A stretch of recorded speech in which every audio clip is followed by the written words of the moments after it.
Good evening and thanks for joining us. We start in Nanaimo tonight, where a mother's angry about the way a teacher dealt with her autistic son. It seems the teacher felt the 10-year-old boy was causing a disturbance in the classroom, so he sent the child outside. It was raining at the time, the door was locked, and the autistic boy was left outside for close to 10 minutes. With more on the story, here's Kendall Hansen. Corn is to be eaten like this. Kyle Giroux is watching some cartoons after a tougher than normal week at school. The 10-year-old has autism but is high functioning, so school tends to be more challenging. But when a teacher ordered him out of the classroom this past week, he was extremely upset. Because I wasn't doing it that good, and then I just needed to quickly fix it. And but he sent me out, and outside of the entire school with the door locked behind me, and it was raining.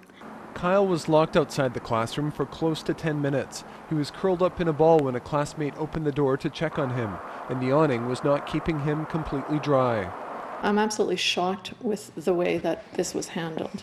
I think there has to be some kind of a protocol in how to deal with children, and sending a child who's got a designation of special needs outside unsupervised into a schoolyard isn't acceptable. There was lots of other options.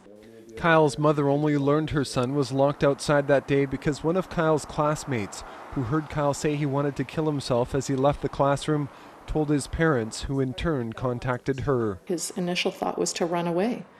And had that happened, there would have been dire consequences. We would have been searching for a 10-year-old autistic child out on the streets in Nanaimo. How did you feel about being left outside of the school like that? Sad. The school district says teachers have protocols about removing students from a classroom. They might send the child to the office, or maybe they'll ask the child to step outside, into the hallway so they can talk with them privately. Now, we can't comment about the specific case because of privacy considerations, but I can tell you that we take all parent complaints seriously, and we are investigating the situation and will take appropriate steps. Ideally, I think the teacher should be fired.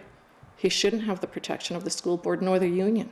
Colette Giroux says teachers need to know how to deal with autistic kids and their unique way of learning. She has tried to meet with the teacher and plans to follow up with him in the future. Our call to the teacher was not returned.